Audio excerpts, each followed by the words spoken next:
He's a super producer who says Houston raised him, but Atlanta made him, and they made the hell out of him. A long list of Grammy Awards, fat-ass bank account, and superstars singing his songs. Take a look at Bryan-Michael Cox. It is in Atlanta where Cox, as a super producer, made a name for himself, winning 9 Grammy Awards and writing some of the biggest and top-selling hits on the pop and R&B charts. Take a quick listen at this man's work. For somebody who appreciates all the love I give, boy, I gotta shake it off. Know that it's over.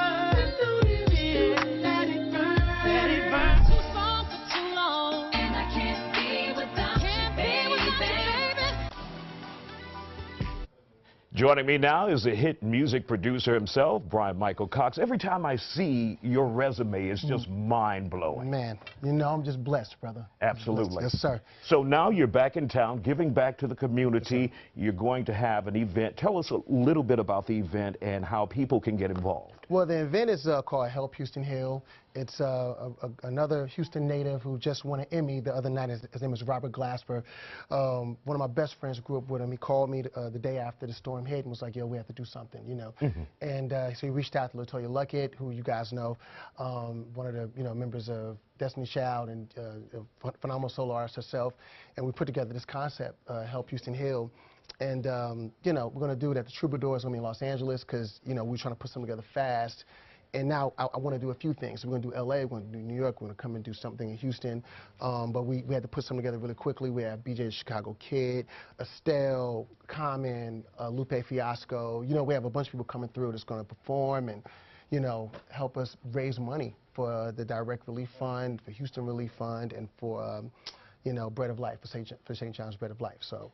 When will this event be held? The event's happening Monday at the Troubadour in Los Angeles, so if anybody is out there and, you know, you want to come through, hit me up in the DM, we'll figure it out.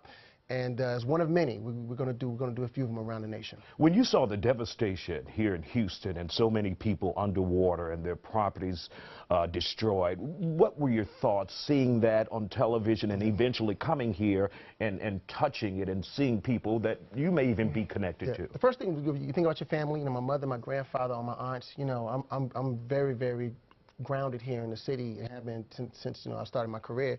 So naturally, that was the first thing I thought about. Reached out to them, make sure they was okay, and then naturally, you know, I wanted to get involved. So you know, I got on the phone, my compadre Sean Stovall.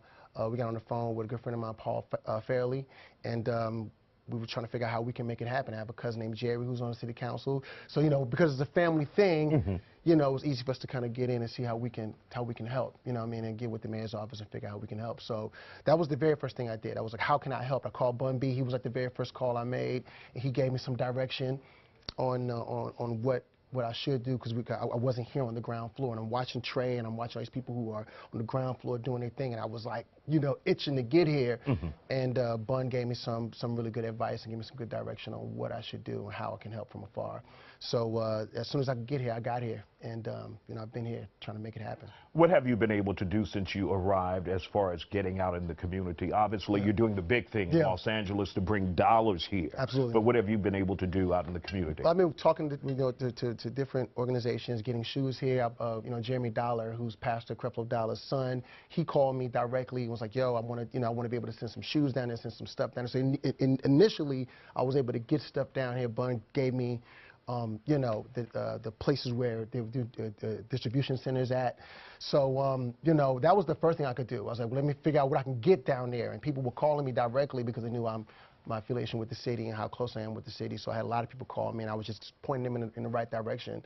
And when I got here, just really, you know, trying to fortify and, you know, make that happen, you know, make sure people got what they needed.